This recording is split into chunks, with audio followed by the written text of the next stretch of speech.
Golf Channel and the PGA Tour proudly present On the Range, presented by ReliaQuest.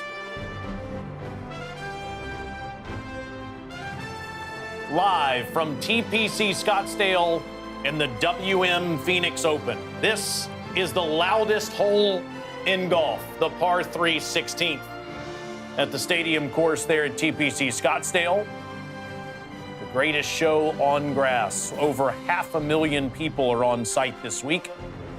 It's the most attended event in the game, and it has the best player. Two-time winner, Scottie Scheffler.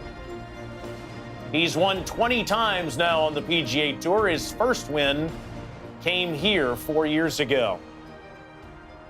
With Steve Scott and Robert Dameron, I'm Taylor Zarzer. We welcome you inside our studios here as we go on the range. And Robert, it's the loudest game there is in golf. You've experienced it a number of times. How do you quiet the voices in your head this week? Oh, the voices in my head drowned out everything that anyone possibly could yell or do out there. But imagine trying to play a golf tournament like during Mardi Gras, right on Bourbon Street there. It's really hard to do. And you know that going in, and it's one of the things about your game that you know you've got to manage going in. Some knucklehead's going to yell in your swing at some point, and it might be a big swing. You have to know that in your head and either say, okay, I'm almost a forgiving attitude this week. Everything's going to be cool. The WM only happens once a year, you know. So if you can be that guy, you can hang around late on the weekend. But if it really starts to get under your skin, you probably shouldn't be here to begin with. Scottie Scheffler certainly should be here, and obviously we're going to talk a whole lot about him, Steve. But give me a few other guys not named Scheffler that are on your mind. This is one of the best fields we have of the year. Yeah, I've got three guys on my bingo card this week. Number one, Siwoo Kim. He was number one in strokes gained approach last week. He is playing great, has not finished outside of the top 11 this year in 3 starts in this calendar year. Sahith Theegala as well has played well here in 2 starts. He has finished in the top 5 twice, tied for 3rd. Back then, almost got the win after a wayward tee shot there out the 17th. But he is playing well, has not finished outside the top 8 in a couple starts. And then Brooks Koepka, the big game hunter, the guy who has played great here. He's got 2 victories here. In fact, 7 of his 9 victories on the PGA Tour have either been here or major championships. His game was pretty solid last week outside of his putting. I think he's really happy to be on these greens this week and off that POA. Yeah, we're going to see him, Steve, coming up in just a little while. But let's start the show with the best player there is, Scottie Scheffler, on the range right now, warming up with his trusted caddy, Ted Scott. Always so committed to the details, making sure his grip is perfect. And this is a work day, Robert. This is no time for chatting or socializing. Yeah, it certainly is. Well, you'd think the best player in the world, and it's not even close, frankly, the best player in the world, would have his game dialed in. But as we've watched him this morning already, he's been doing work. This isn't just maintenance. It's not just, I'm going to go out and hit some balls because that's what I'm supposed to do. It seems like he's doing work, and you mentioned it. It kind of all revolves around his grip and the way he holds the club. Maybe Steve just not getting it down square as he's accustomed to. Yeah, the grip plays a part in how the body works through the golf swing. And so if you can get that first fundamental right, if you can get your hands on the golf club in a consistent manner, you are going to rotate your body through very consistently. I mean, his hands are fairly neutral through the golf ball as he sets it up. And he loves to play the left to right fade, very high left arm going through. You know, but one thing that I've noticed with his golf swings a little bit more as of recent, I think he and Randy Smith have really cleaned up his footwork. We know that he likes to have some happy feet through the ball. I've seen a much quieter, more docile sort of footwork through the golf ball for Scottie Scheffler as of late. Well, 20 wins in his 151 starts on the PGA Tour. That's the second fewest starts to reach 20 wins. Tiger did it at 95, by the way. This is the first one 4 years ago. This week, where it all began.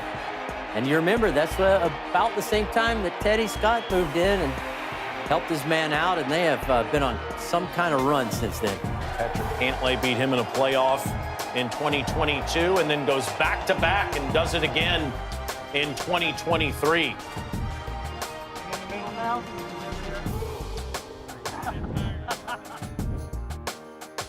See, Nick Taylor was the winner back in 2024. Brooks Koepka, as Steve referenced, a two-time winner here. His first win coming back in 2015 and won again in 2021. Here's Scottie Scheffler after the win at the American Express 2 weeks ago. It's time to focus on this week.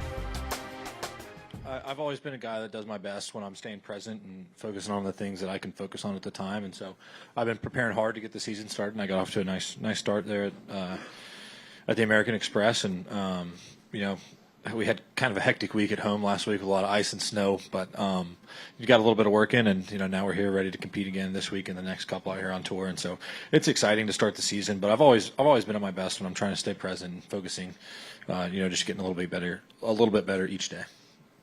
All right, come to Jimmy right here. Hey, Scottie. Compared to last year where, you know, you kind of had that delay to start the season, what's it like to see your preparation pay off with a win to start this season? Yeah, I mean, it's really nice. It's definitely a lot easier starting off that way instead of missing the first few tournaments due to hand surgery. So I definitely did a bit less cooking in the offseason this year. I stuck to, you know, some plastic silverware instead of metal stuff. But no, I'm only kidding. But it's nice to get off that kind of start. It's nice to feel very prepared going into the season. I feel like my body's in a good spot. My head's in a good spot. You know, we had a really nice break to kind of get ready to come back out here and compete. And I mean, it's great to be able to see results to start the year, but you know, we're here playing another tournament, so last week's already forgotten about, and, you know, I'm ready to come out here and compete again. You know, based off of what he just said there, Robert, about how he doesn't have a delayed start to the season, on top of the fact that this guy has putted better the last couple of years, why shouldn't we expect him to have as good a season, if not his best season he's ever had? The only real answer is golf is hard. Right. You know, if you're not supposed to go out and dominate the way he is. I mean, we thought that before Tiger came along, Nicklaus was the last to be dominant, and then Tiger. And he has made his way into that dominant air out here, and everyone else on the range knows it. So why shouldn't we expect it? We probably should. Yeah, I think a lot about, when listening to that presser right there today as opposed to a year ago, you think about what that hand injury actually did to him and to his preparation.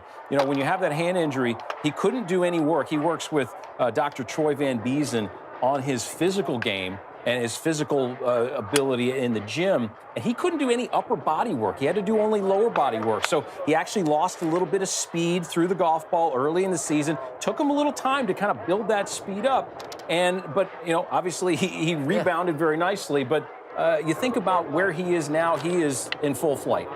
Our friend Richard Lee, longtime member of the PGA Tour, is out there on the range as we speak. Richard, looks like the wind is up there at TPC Scottsdale. What have you seen from Scottie in this warm-up session? Hello, gentlemen. Good afternoon. I mean, Scottie is just the way that he's meticulous about everything. I mean, his setup, the grip, you guys mentioned it. I mean, he's so detail-oriented, but at the same time, he has the fluidity of an athlete. So it's kind of a balance of getting all those check marks, but at the same time, we all know how good of a golfer he is, but also keeping it simple and athletic. I mean, it's fun to watch. I mean, you guys nailed it. I mean, he makes golf a lot easier than it really is, and it's almost like watching a guy who knows what to do and he executes every single time. So we'll see. I will not be surprised if he is contending at the end of the week again. So it's impressive stuff. So committed to the details over every single shot. If this guy spends so much time before each shot, Steve, making sure his grip is perfectly placed on the club, shouldn't the rest of us do that too? Absolutely. I mean, these are training. He's got a training grip on one of his clubs that you might have used when you were 5 or 6 or 7 years old, learning the game. And I think really the big picture for Scottie Scheffler is simplicity is the answer to complexity, right? It's a very complex game. There's lots of things going on. And obviously, he's far and away better than anybody in the world right now. But it's the simple, mundane task that he does day to day that really add up to the whole big picture being great for Scottie Scheffler. Well, guys, my good friend Al Pacino said I should never name drop, but I'm going to have to here. Arnold Palmer told me once, actually told me many times, many years ago, that all he ever thought about from the time he was pro, he found this key as an amateur. And every professional shot he hit in his life, his grip was his only key. And getting his left thumb on top of the grip, not strong, where it would, he hit the hooks. And he always felt like if the left thumb wasn't too strong, the hook wouldn't get away from him. And to carry a career with something as mundane as your grip position, and a career, an unbelievable, one of the best of all time careers, it's amazing how something simple can, take you to the top of the sport. He now owns the longest current streak of consecutive cuts made on tour with 65, and this is the most absurd one of all. He finished last season inside the top 25 in all 20 of his starts. Season high 17 top 10 finishes, including 15 in a row. I want to watch this, Steve, based off of what you just said. You're not seeing the feet slide as much as they have in the past, and obviously the bigger the club, the more we've seen the slide in the past. Yeah, and you're going to see it just a little bit more here. I mean, when you have a faster move, upper body, that was a kind of a smooth driver, but those feet they're not going out from under him like we had seen in the past years at times. So, that's a good sign for his setup. I mean, obviously the feet and the legs are the foundation of the golf swing. If the foundation of your house is cracked, you're going to have some issues. You're going to have to call somebody in, and he calls Randy Smith to fix any crack in his foundation. It is. It does. Now that you mentioned, I'm going to be paying attention from now on. And I'll say Steve said that he wasn't moving his feet as much, but he is like sticking the finish a little more. Whereas there's times he couldn't whatsoever. He would fall over if he tried to hold his finish, because his foot motion was so violent. Now, he's always been a little calmer on the range with that than on the course. It's more of a art on the course, and he's just making it up as he goes along. But it's something to keep an eye on. Said that he has the longest putts made streak on the PGA Tour. Well, that's because Xander Schauffele just finally missed one after making over 70 in a row. Xander's ready to start a new streak this week. Schauffele is on site. We'll watch him on the range when we return to TPC Scottsdale.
Welcome back to On the Range, presented by ReliaQuest, live at the WM Phoenix Open. We'll watch Xander Schauffele warm up here in just a minute, but first, Richard Lee is standing by with a past champion, Nick Taylor.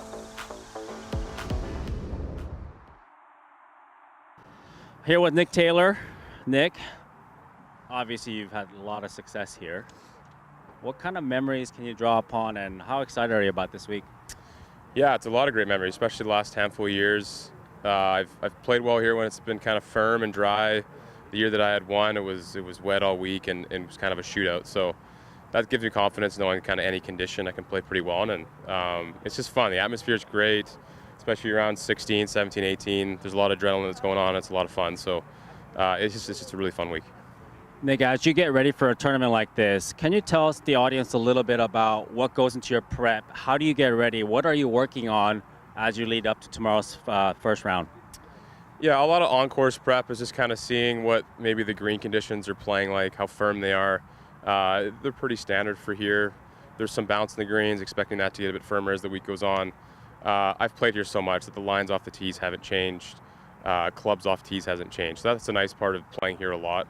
As for practice prep, just for me working on it, I like to see the ball going left to right, making sure there's certain checkpoints that I like, alignment, a lot of the simple things that I go over. And then from there, it's just really work on the speed and the greens. Putting is important this week. Nick, early in your career at the Phoenix Open, I remember you telling me, man, I don't putt well here. What's changed, and kind of what's turned into the success that you've having on this golf course? Yeah, it's a good question. I think, when Dave Marco got in my bag, we definitely started seeing the lines a little bit better the last 3-4 years. I think just experience. There's always the valley effect that people talk about. I've almost ignored that, but used it a little bit as maybe the end of a read, almost using it like grain. The subtleties out here are so small with the breaks that it's difficult, but I think my speed has gotten just more consistent on these greens, and be able to see the lines because they're so minimal with breaks gives me a little bit of confidence as years have gone on. And when the ball goes in, you just you get more confidence with your reads and you trust them more. I love it. Hey, thanks for your time, Nick. I'll let you get back to it. And can you just show us how pure your swing is? I'll try. All right. Thanks, Richie. I look forward to watching that here coming up with the champion from 2024. Of course, everybody knows that Nick is a proud Canadian, but he winters here in Scottsdale. And so when he kept talking about, I've played this golf course so many times, it's because he plays it throughout the winter every single year. Yeah, is it really winter in Phoenix when you're from Canada? It's it's a mild summer day from up there, but a great place to be, actually. There's tons of great golf there. The weather's perfect. We are going to talk more about all the great putting from Taylor through the years here in just a moment, Steve. But what do you see in this swing? Yeah, there's not tons of speed in it, right? Overall, we know he's not one of the longest hitters on the golf course, but that's why he's excelled at places like Waialae. He's won at the Sony Open. He's won here. This golf course is about the 10th shortest golf course on tour. Waialae is even shorter. So he has to take advantage of the golf courses that fit his game, and he's done that very, very well. But just a beautiful rhythm to it. There's nothing hurried, nothing forced. He's not trying to get more out of his body than what he's been given. Robert, how about all of these big putts that Nick Taylor has made through the years? None bigger than what he did in his home country to win his National Open back in 2023. Over 70 feet away for an entire nation. This is going to absolutely, be the hallmark of his career, even if he wins majors. Nothing like this. Our buddy Mark Zecchino still hurts from this moment. His PGA Tour radio call was epic for his countrymen, breaking Tommy Fleetwood's heart. And then we mentioned it to one of the places he calls home the following winter in February. There's no question, and we'll keep watching here, one of the premier clutch putters ever. And I'm saying there's players, everyone has a breaking point. If I give you a 3-footer, 4-footer and say, here, make it for $1, okay, you'll make it. If I say for $1 million, you choke your guts out. Nick Taylor has no choke factor. It was the second playoff hole And he beat Charlie Hoffman 2 years ago. And then, of course, to start last season in 2025, this from off the green, had to make it to get into a playoff. You have to summon something very special inside yourself to rise to the occasion in these moments.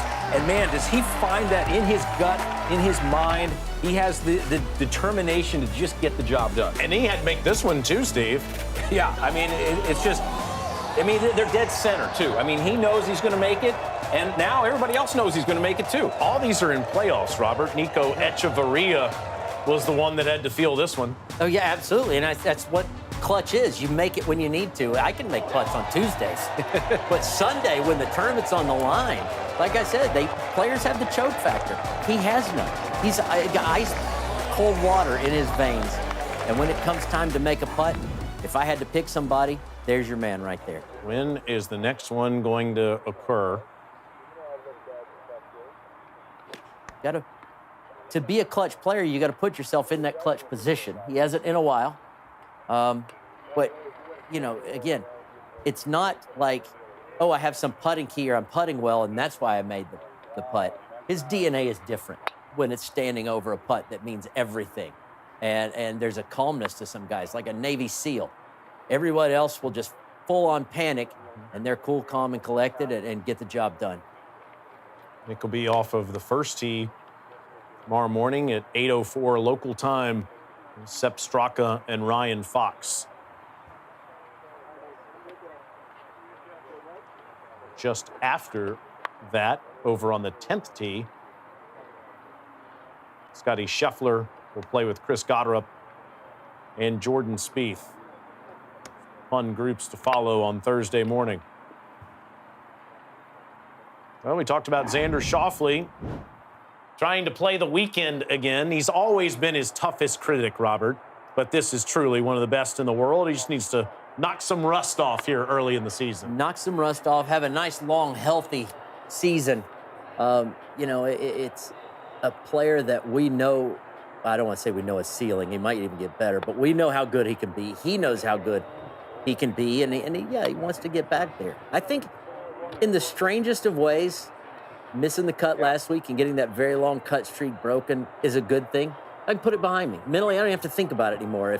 If it so happens to be on Friday, people are asking me about the cut, or I play fair on Thursday, people are going to ask me about the cut line. I don't have to worry about it anymore. I don't have to think about it. I just have to think about being the best Xander I can be.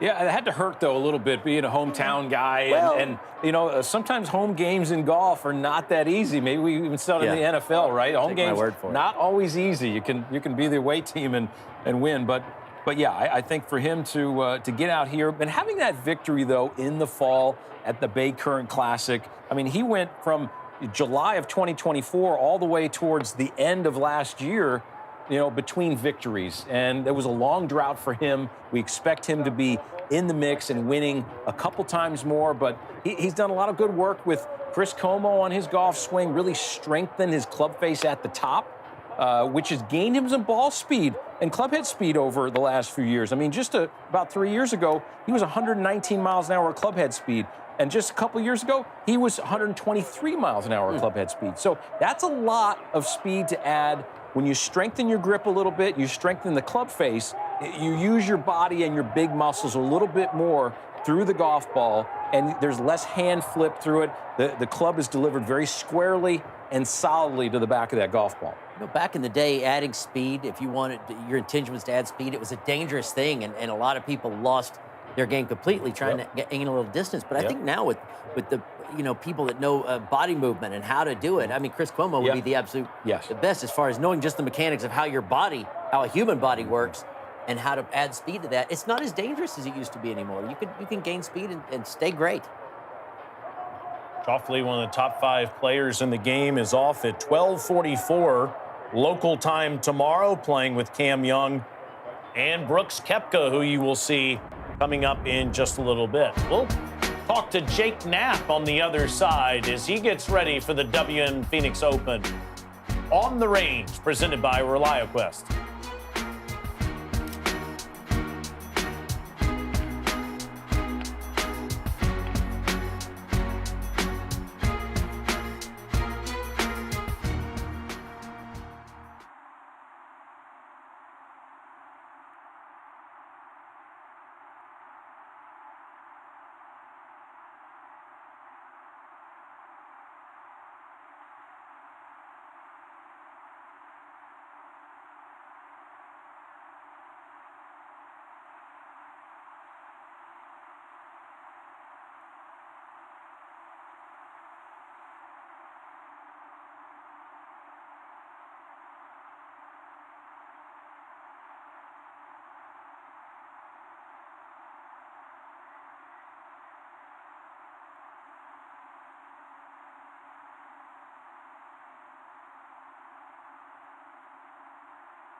Welcome back to On the Range live at the WM Phoenix Open. Before you get here to the loudest hole in the world, the par 3 16th, you got to play some challenging holes. And it's time for a closer look at the 11th hole at TPC Scottsdale, presented by ReliaQuest. The right approach leads to improved outcomes. Robert and Steve, this is no picnic, the 11th. No, to me, easily the hardest tee shot on the golf course, the hardest hole on the golf course.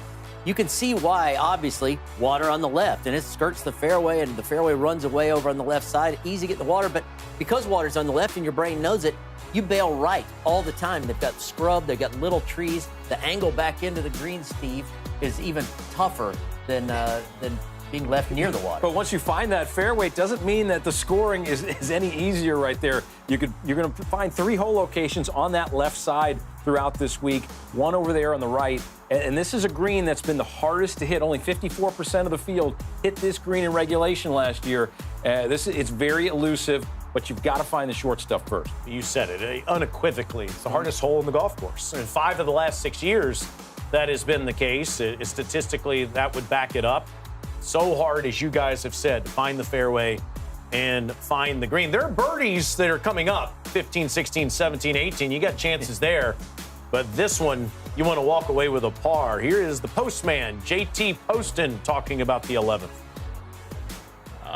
It's just a tough tee ball. Honestly, it's you got water down the left, obviously, and if you bail out right, you're gonna have some tree trouble and some rough, and it's hard to get it in that sort of short right position where it's easiest to get up and down. So it's an important tee ball to get it in the fairway, and then from there, obviously, you can, depending on what you hit off the tee, you can have a shorter club in and be aggressive. But for the most part, I think guys would take 4 there every day.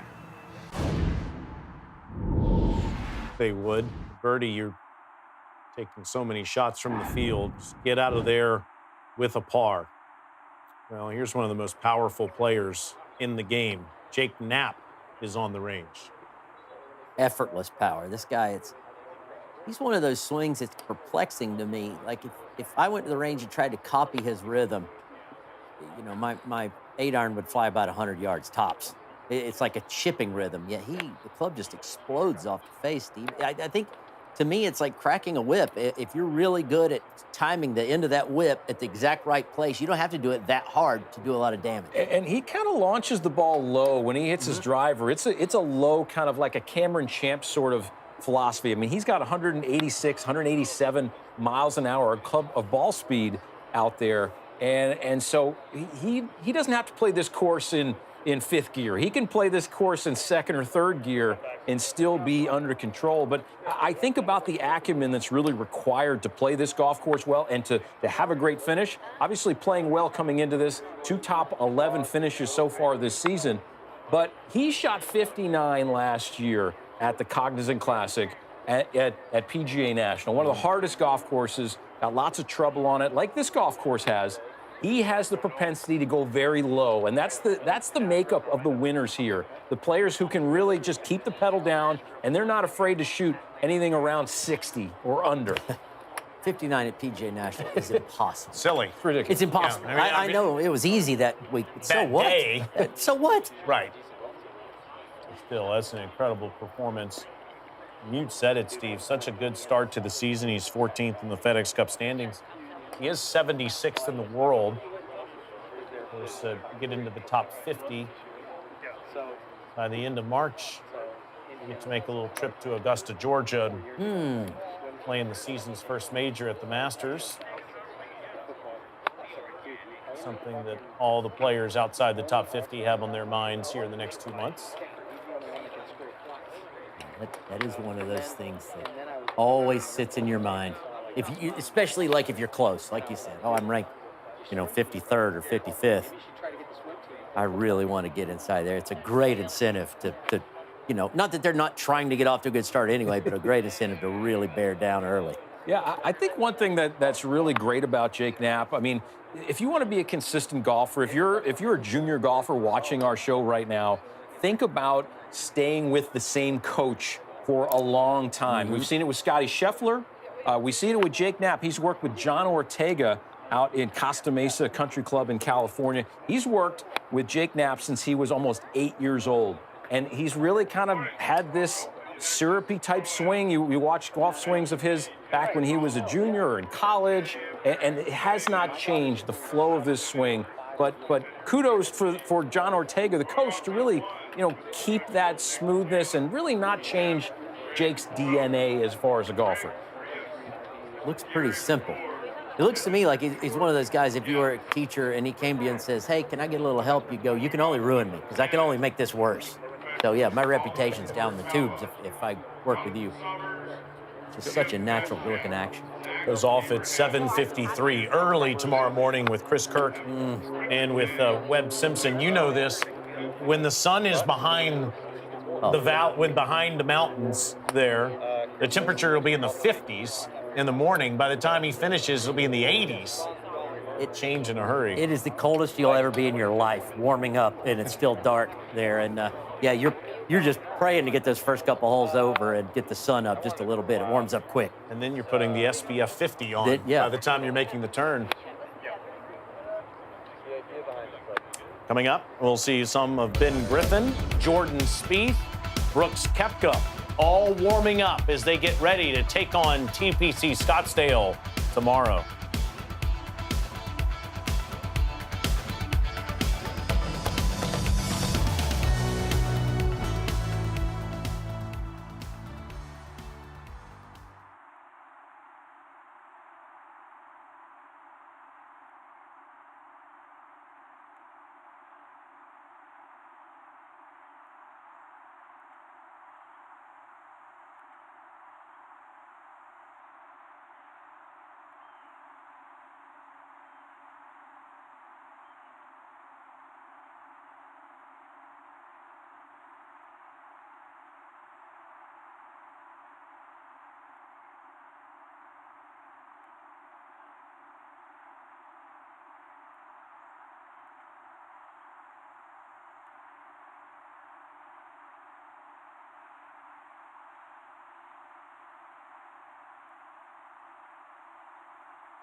Welcome back.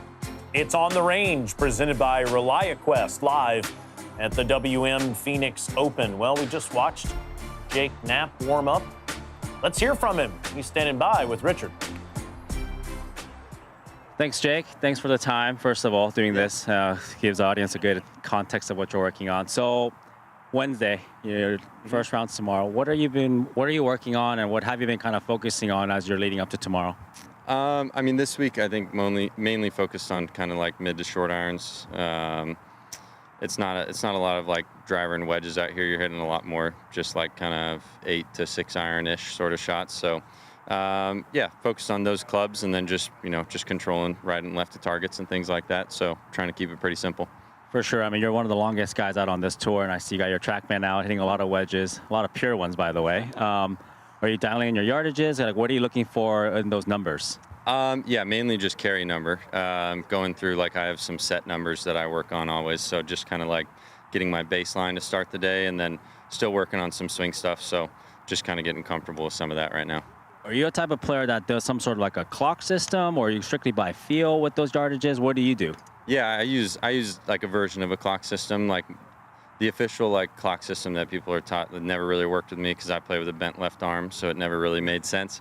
So I kind of play off of like hand height, so just kind of, yeah, like some like, you know, shoulder height, head height, that sort of thing. Perfect. Hey, Jake, thanks for the time, and have a great week, man. Thank you very much. Appreciate it. Thank you. Thank you. Appreciate you both. Fun to watch him. And now we switch our attention, Steve, to a guy that has really turned it on in the last couple of years, and Ben Griffin. Three-time PGA Tour winner, right? I mean, it's really remarkable what this game does, and when you get perspective on life, you're sitting in a desk job for a few months, and you say, you know what, I like that green grass better than I do looking outside at it. So, and it absolutely paid off. I mean, he has really just been a wonderful addition to the top echelon of golf lately. Yeah, grass isn't the only thing he's enjoying now that it's green. Got a lot more of it now than his old job, and it is just the consistency last year and the way he's played and the way he's just mentally turned his game around. And a great attitude about him, too. You know, great, fun guy to watch. It's a unique move here, too, as he seems to throw himself to the golf ball. Brian Harman close to him, obviously, swinging from the other side. Holding court on the range right now. And Griffin is one of the best players in the game. He's ranked 9th in the world currently. And you think about how unique his swing is, Steve, compared to, say, J.J. Spaun, who's 7th in the world. Two guys that have both had tremendous success in the last 12 months. Do it differently. Yeah, J.J. Spaun, I mean, U.S. Open champion. I wouldn't be surprised if Ben Griffin won a major this year, how well he is. But if you look at how they set up right here, very neutral, very solid. But really, what we see in J.J. Spaun and Ben Griffin's golf swing are two different types of patterns. So as we see this follow-through right here, you're going to look at J.J. Spaun on the left and how his shoulders kind of work. His right shoulder is very much underneath the golf ball. Very much of a fade move there. Ben Griffin, he gets it done more right to left. His right shoulder gets a lot more high through impact. And you see with J.J. Spaun there, a lot more side bend through the ball. Again, a fade sort of matchup right there for everything he does. He works with Adam Schreiber on his game. And then you look at Ben Griffin over here. He's much more up and down with his posture through the golf ball. Again, right side kind of high. That's more of a draw move. He hits 41% of his shots, either straight or right to left on the golf course, where J.J. Spaun hits 78% of his shots from left to right, and that's tee shots. So it's just different motor patterns, but they know where the golf ball is going with what they're doing. You know, a couple of weeks ago, he broke a record that's kind of an obscure record, but it's insane. He's had 7 straight starts, ending with American Express. It hasn't ended yet. Maybe he'll do it tomorrow, where he has been inside the top 8 after the first round of his last handful of tournaments. And listen to this, guys. Here are his first rounds in the last 7 tournaments. 66, 67, 66, 64, 65, 63, 63. That is some kind of way to start off a golf tournament. Let's go to our sports book and throw a little money on the first round leader. I think I would. That's a good proposition right there. Plenty of that going on, I can assure you, these next few days. Griffin is off early tomorrow. He's in the late wave.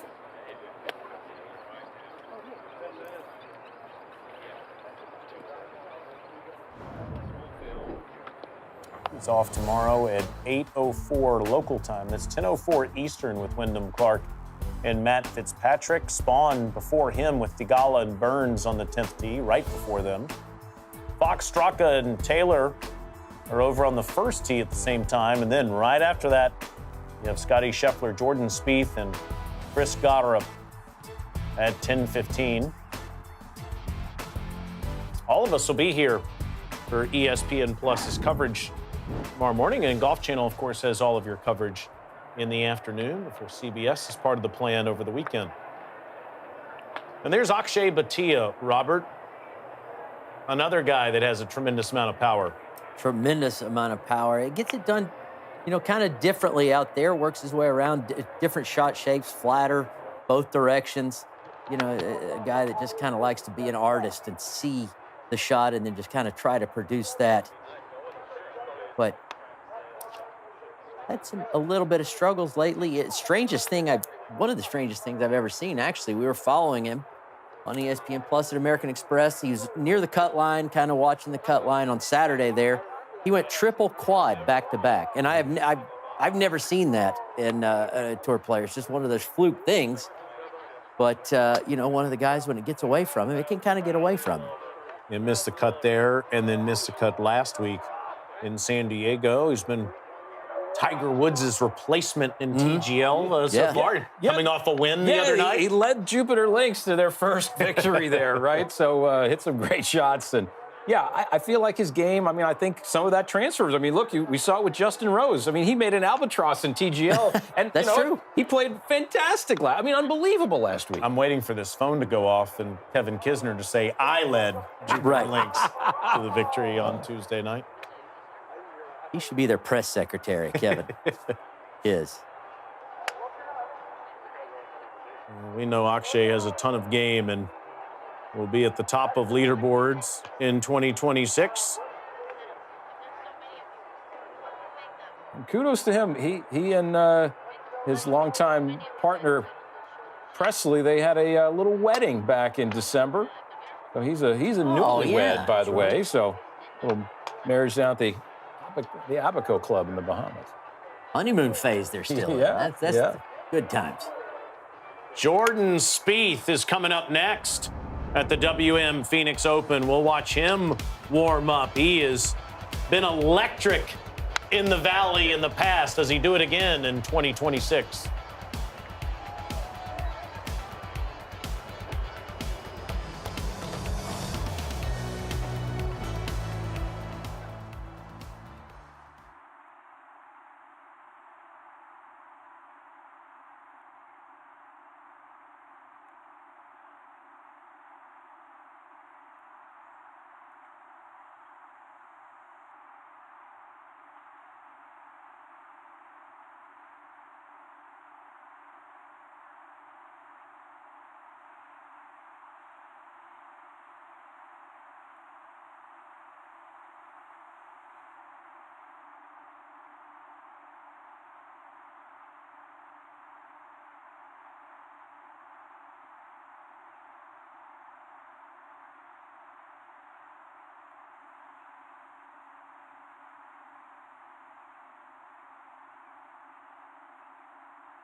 Our tracer technology is presented by TrackMan.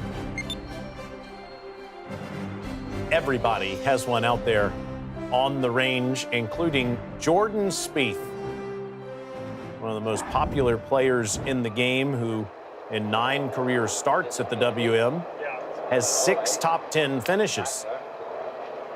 In fact, over the last 3 years, he's finished no worse than 6th. Finished in that position in 2023 and 2024. And last year, tied for 4th in this tournament. A good place to get something going for Jordan. Let's face it, the PGA Tour is a better product when Jordan Spieth's playing well. We love to see him the good and the bad, because he can kind of, his short game can save him a lot, but he can make some boo-boos and still win golf tournaments.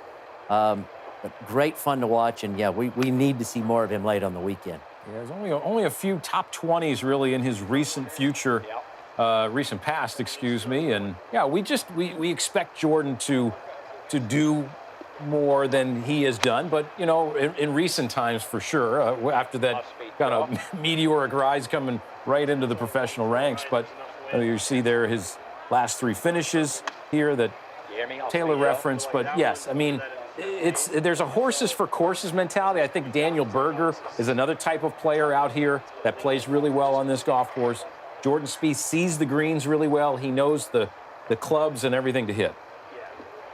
We were watching one of the longest partnerships in the game. Cameron McCormick, his longtime coach. Of course, Michael Greller, his longtime caddy, is just off of the picture to your right. Quite the team. Long time team. Well, three guys. You can have 3 guys on a team. Yeah, just like sure. us. That's right. But you can't have me go to the board and tell you what's going on with Jordan Spieth. We're going to have Robert Damron go over to the board and tell us a little bit about this swing. I'll do that. Let me just slide over here. Get me out of the way. Give me a little space here to work. Jordan Spieth has said, I want to get my hands a little bit deeper, which would be lower and a little bit more behind him on the backswing this season. And let's see, this is actually last season. This is in Memphis, so this is July-ish. And actually at the top of his swing, I'm seeing why he wants to do that. That with the hands a little high, your right shoulder doesn't get as far enough behind, and you can kind of come down over top a little bit, get that face where it won't quite square up and lose it right. Where those X's are, sort of X's, is exactly where his hands should be. Easier to keep the right shoulder back, come in underneath the ball, and hit it kind of straighter. This is, even though he hits a good drive here, this swing has a little 4 right in it occasionally. Even this, the club face is aimed out a tad to the right. He sinks this one up nicely, and it's a good drive. But to have more consistency and less of those foul balls, which he's been prone to over the years, hey, he gets the hands behind him a little bit, delivers it a tad more, just microscopically more from the inside, and we get more straight balls. Yeah, definitely we see him more on top of the ball, with that.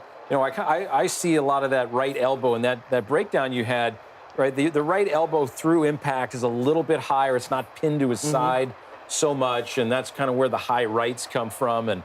But yeah, when, he had one of the toughest injuries in golf to his wrist. And so your hands are your only link to the golf club.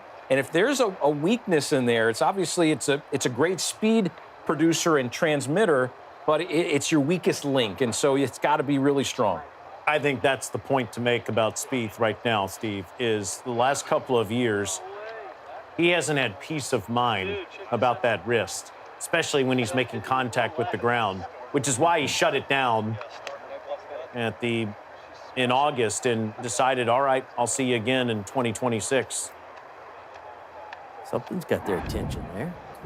To the left is the 16th hole. There's one of Jordan's best friends, Rickie Fowler, is on the range.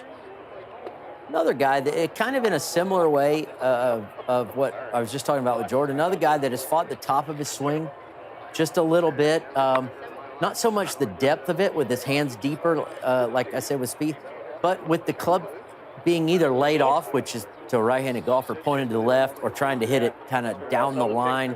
I think naturally, Steve, he likes that laid-off position. That's just kind of more his DNA. But he's played some good golf when he tried to get it back, when he was working with Butch, tried to get it back on a very parallel line at the top. Yeah, I think visually his golf swing is as good as it's looked maybe ever right now.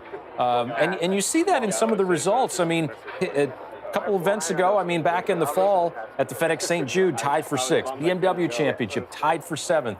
American Express, his only start this year, tied for 18th. So his game, he knows where his game is right now. And I think that, if you look at the DNA of the players who play well here, they're ones who love the show. They want to be in the show, and he loves the show. He wants to be the star. He is the star. And you know what? This could be a great venue for him this week. Can you imagine how loud this place will be if he has another chance? Yes, We've seen it in 2019. Obviously, when he won, he lost in a playoff to Matsuyama. But if he has a chance to win this thing on Saturday and Sunday, that place will go crazy.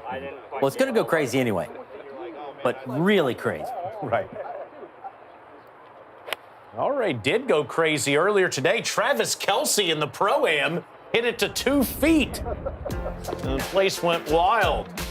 The loudest game in golf at TPC Scottsdale. We are on the range.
Wednesday is about the Pro-Am.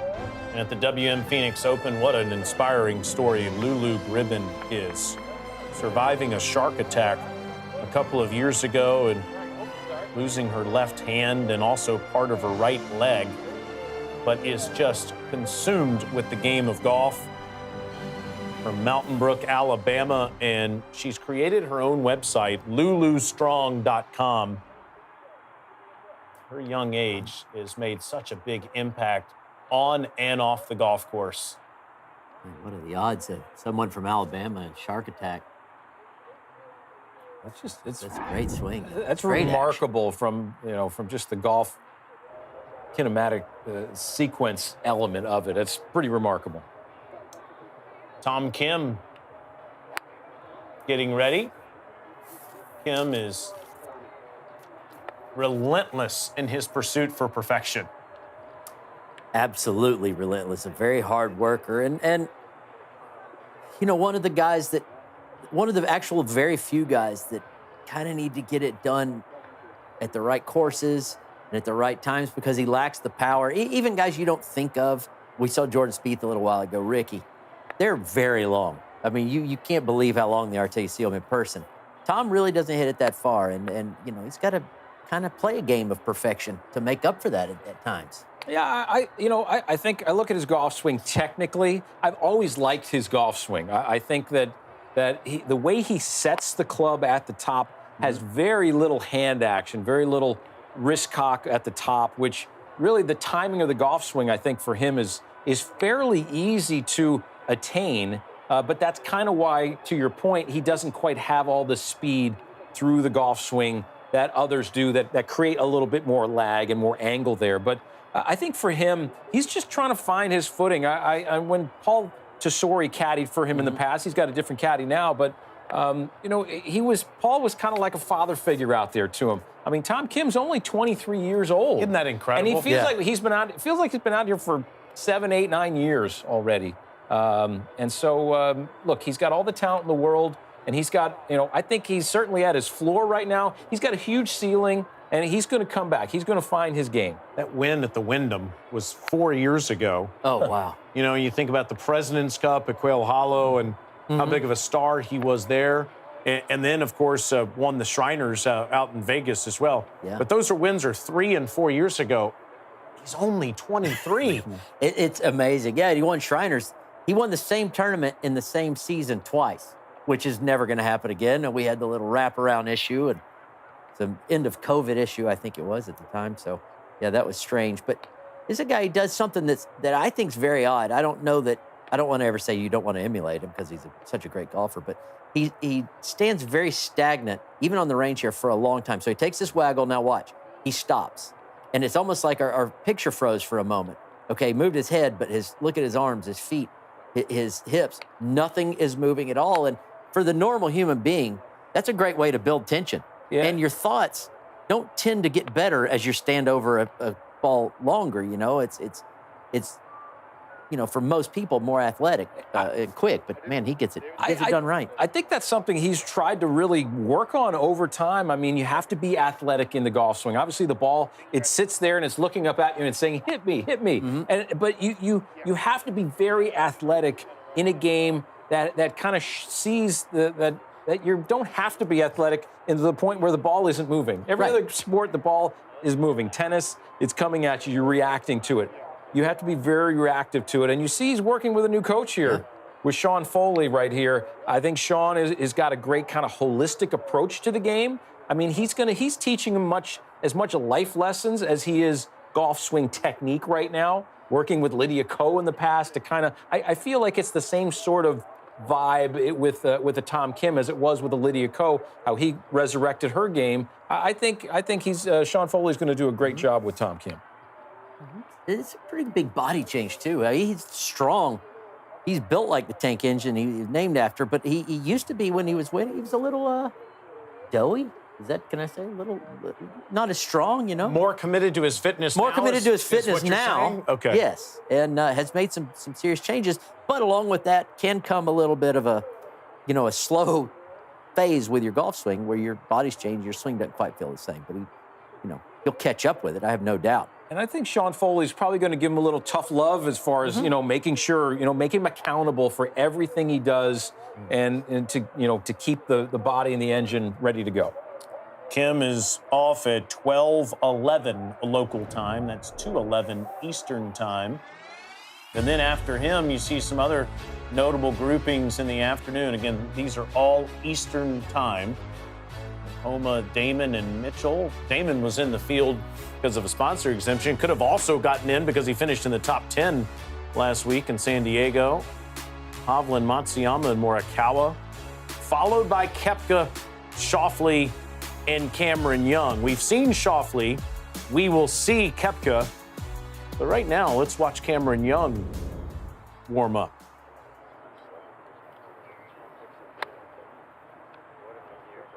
A lot of power in that transition. A lot of power, a lot of ability. It's a slow transition, a full pause up there. You don't see guys do that very often. Hideki, not so much as he used to, but he used to do it. But he doesn't take it back very far. It's just kind of the club's almost pointed straight up to the sky. He lets everything gather at the top, like his weight transfer, his hips, his shoulder turn, all that gets to the top, kind of gathers up, and then it's violence from there. He just nukes it out there. Yeah, he's got so much speed in his golf swing. I mean, he grew up, his father, David, was the golf professional at Sleepy Hollow in New York, and I actually know David fairly well, having worked up there myself at a club. And, he said everything he did growing up, he threw the ball hard in baseball. His hockey slap shot was fast. And you develop those muscles and that kind of fast twitch muscles and that ability very early in life. And it's obviously translated to one of the longest players on the PGA Tour. He's also developed a lot of confidence after winning in Greensboro last year at Sedgefield Country Club. And now Now at 28 years of age is a winner on the PGA Tour, and pretty neat that his 100th start on tour comes here at the WM. That confidence really came out when he needed it the most, and he was one of the original guys on Sunday of the Ryder Cup to get the full point. And when Europe is thinking, oh, it's over anyway, we can't lose. And then Cam Young and a couple others, got it going. Cam was very animated, which is something you never see really from him. And it was almost the comeback in the history of sports, the greatest comeback. And it kind of started with his putt on 18.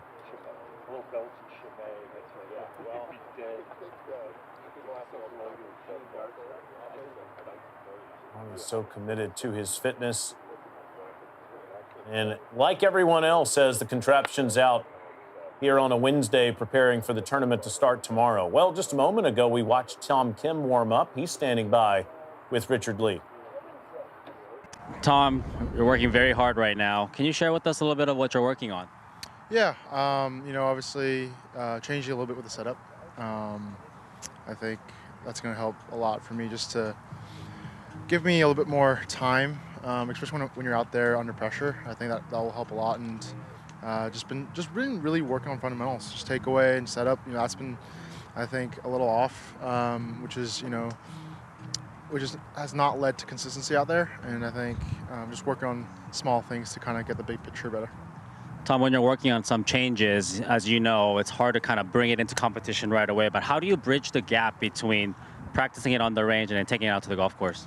Luckily for me right now, I'm not changing positions. So that's, as a player, it helps a lot. Right now with the changes that I'm trying to make, they're so subtle and so easy to do.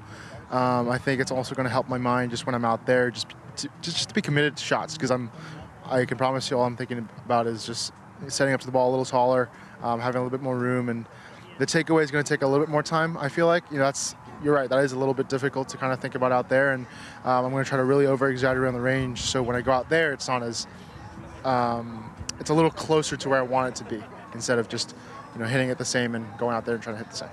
I see you've been kind of getting some assistance and guidance from Sean Foley. How has he kind of simplified things for you or given you a new perspective?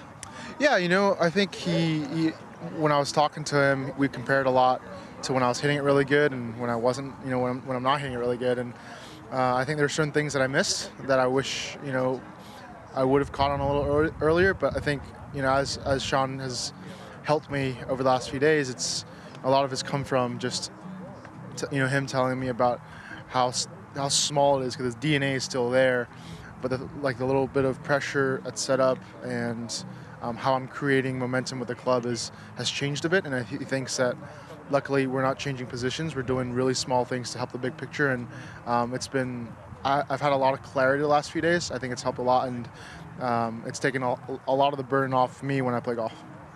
Well, Tom, thanks for the insight and have a great week. Appreciate the interview. We've seen some big celebrations from Tom Kim in the past. Maybe there's another one waiting for him here this week. This guy has won here twice, including his first ever win on the PGA Tour. Brooks Koepka is back.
If you were thinking you had to wait till Saturday for the noise, think again.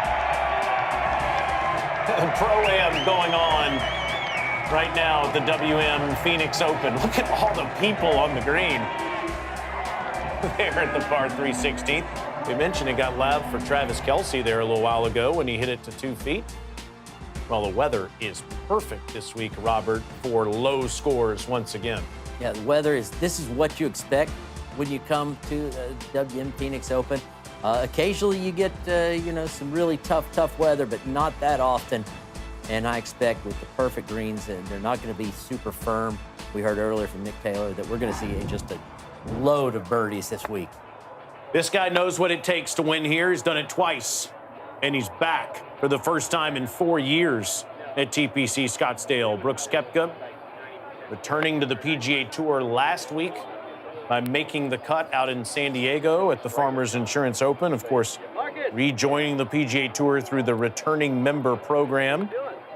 Tied for 56th out there in San Diego, but it's a little bit of a misnomer there, Steve, because the ball striking, as you said earlier, was impressive. He just couldn't get those Poana greens to cooperate. Yeah, I mean, he was 14th in proximity for the week. He was 4th in proximity to the hole on Sunday. So he kept getting a little bit better as the week went on. The putting was simply abysmal, though. He didn't beat anybody on the green. So I think coming back to a golf course where you've had success and you see the reads very well. Obviously, these greens, they could roll a little bit more true than the ones maybe at Torrey Pines.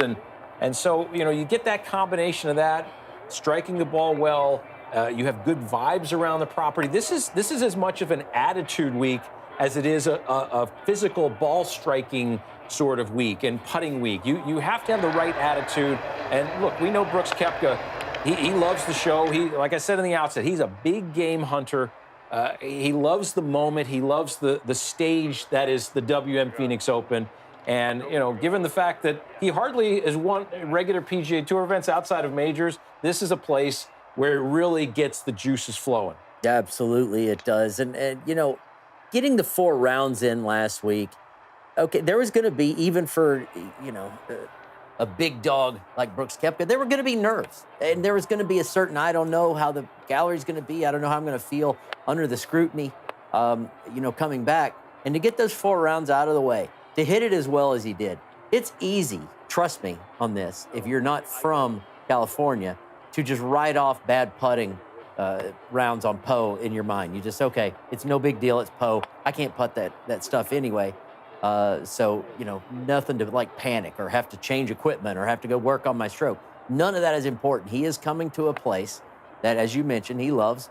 2 wins here, and absolutely, never mind. He just thinned one right. He's done. No, he is going to be a factor, I think, in this golf tournament come Sunday. It looks like it's maybe a 5-iron. I can promise you it's not a 4 or a 6, because as he revealed recently, he only warms up with odd-numbered clubs on the range. He never hits an even-numbered club on the range. Even I don't in think practice? I've never heard of that. I've heard warm-up where guys have the same routine. I'll start with sand wedge to 9-iron to 6-iron to whatever. Not necessarily just odds, but your clubs, if you look through the bag, would have odd wear patterns. I was wondering, Steve, back in your days when you're beating up on everybody in the game in college and should have beaten Tiger, if you had any quirks like that. Everybody, we all are people of habit, right? Our golfers, we're superstitious very often. Very often these players will stay in the same place or go to the same restaurant. I mean, we saw that with Justin Rose last week. Routine, very, very important for golfers. And I think, you gotta play to your routine. You gotta practice to your routine. There's some newness, though, to what Koepka's doing, because he hasn't been to these tournaments in at least 4 years. Here is Brooks talking about being back in the Valley where he's won twice. Golf course suits my eye. Off the tee, it really does. And then everything about this place, it's always in great shape. It's a fun tournament to play. I enjoy I said it earlier, I think last week, I enjoy the chaos. It's a bit, it's fun and kind of gets you in between shots, give you something to either kind of laugh at or whatever's going on. There's always something to see. But yeah, it's a fun week. Go back left here to Everett. Hey, Rook. Speaking of the chaos, I'm wondering if you have any fun or memorable chirps from fans that you remember over the years. Yeah, there's definitely some memorable ones. I don't think any I can share here. Yeah, you spend a few years here, you'll see a lot of things. Right, Jack, go ahead. A lot of things is right. 3 top 10s, made the cut every time he's played here in 5 prior trips to TPC Scottsdale. Yeah, you'll see a lot of things, but not everybody sees 2 trophies. See a lot of things. You'll even see people fall in love out there, like the Damrons. Like my wife was stalking me out there at this tournament, and you think most stalkers go to jail. She ended up marrying the apple of her eye. She out there followed me on the golf course. Spotted her on 15. You can't really spot anyone on 16. That's just a sea of humanity. And been making her dreams come true ever since. I bet she is saying, cut his microphone right now. She doesn't listen. She hears me on TV and says, that's enough. You see that pattern right there. That's very common. Loves to move the ball left to right. That's why this golf course really favors that left to right kind of shape. Hence why he said that how well this golf course suits him. You know, you get a lot of trouble on the last few holes that are on the left-hand side. He can work it away from the trouble. So his ball flight, excuse me, it really just kind of fits where the last few holes, when you're coming down the stretch and you have to hit your stock shot, he can do it. I don't think anyone would be surprised if he has a chance come the weekend. Here's a local guy. Wyndham Clark calls Scottsdale home. Of course, he's originally from Denver, but he has been in the desert for many years now. Look at that gadget he's got on his right wrist, the back of his right hand. If I'm seeing it right, I believe it's almost a glorified, like a bowling glove. It keeps that angle. It wraps around your index finger. It keeps the angle in the back of your right wrist the same. And it could have an effect both at the top of your swing, if you feel like you're getting it a little shut, or it can have an effect through impact. If you feel like you're flipping a little bit, it keeps that angle, again, of the back of your right wrist the same through impact. Yeah, I think one of the keys for Wyndham Clark and his game, and he said this before, you know, he wants to be very neutral, you don't want to get too biased one way or another, even though he loves to play the left to right shot. But he's got a new swing coach as of late, Pat Coyner from the Cherry Hills Country Club, the venerable Cherry Hills in Denver, Colorado. So he's worked with him as of late and trying to just get his golf swing back to where it needs to be. And you know, even more importantly than that, get his mind in the spot where he can play his best golf. We know what his ceiling is, major championship type ceiling. I think Wyndham Clark gets back to that a little bit this year at some point. Whether it's this week or not, we don't know. You see that it's his 8th appearance here in Scottsdale, Steve. And to your point, controlling all of the chaos for a home game is something that a lot of players have to get adjusted to. He did finish tied for 10th in 2023, and he's made 5 cuts, but I know he would love to have a genuine chance to win where he lives. Nice place to kind of get your game back.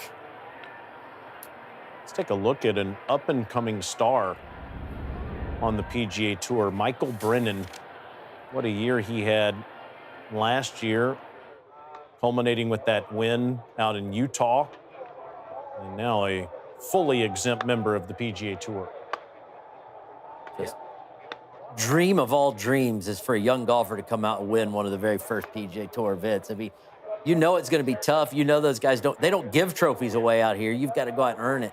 And even somebody this good and this confident, still got to be just the happiest shock to say, wow, I just took down this golf tournament full of big wigs. He got it on a sponsor exemption that week, and I actually reached out to, I know Jerry Haas, his former coach at Wake Forest, and his current swing coach, Adam Harrell in Virginia, and you know, both of them really, they said that he was ready and prepared for this moment for the last several years. He really all his preparation, didn't act like a normal college guy. I mean, his preparation, he wanted to be on tour, and everything he did leading into the point where he got that early victory like that. I mean, it may be a surprise to the golfing world, not a surprise to the people in his inner circle.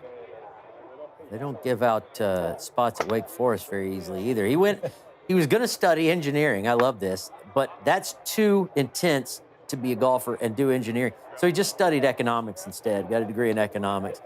Way to go, Brainiac. Elite speed. That's really, there's another factor right there. He's got as much speed as any of the top guys in the game, from Marco Penge, Aldrich Potgieter, 126 miles an hour-ish of clubhead speed he averages.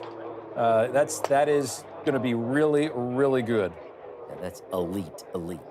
Ranked 37th in the world now, Michael Brennan, one of the stars on site at TPC Scottsdale. The loudest game in golf. It gets underway tomorrow morning.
We welcome you back to On the Range at the WM Phoenix Open, presented by ReliaQuest. Well, we just watched Michael Brennan warm up.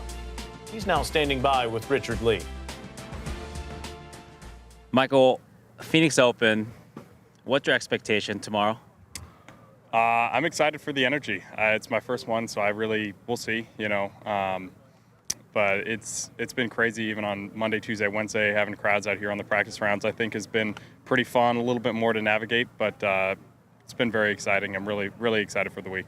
I got to watch you hit a bunch of balls, and you got one of the most technical sound golf swings that I've seen. What are you working on? And I know you were grinding on the track, man. What are you looking for, and what are you trying to accomplish? Yeah, thank you. Trying to just stay a little bit more centered on the way back. My hips kind of get a little too lateral to the right sometimes, so trying to keep them centered helps with contact and moves my path a little bit out to the right. So I have a tendency to get a little too far left, and when I do that, the ball kind of overcuts, more so with driver than with everything else. But making sure that I'm kind of staying pretty neutral and staying centered on the way back. Lastly, what's your expectation for the 16th hole tomorrow? I'm very excited. I mean, I'm playing early off the back, so I'll get it pretty early in the morning. So we'll see what it's like at like 10 o'clock. But Friday afternoon, I'm going late off of 1, so I'll get it prime time, Friday afternoon. So I'm excited for that. Awesome, man. Thank you for your time. Appreciate it, and have a great week. Yeah, thank you. Good stuff. Thank you, guys. You know what I want to see this week, Robert? What's that? A hole-in-one on the 16th hole. Do ya? This guy had a hole-in-one on the 16th hole last week on the South Course. Didn't even see it because the sun was shining in his face at Torrey Pines. That's a harder hole-in-one, isn't it? Much harder, but not near the adrenaline that you would get if you made one over on 16. It is just a madhouse.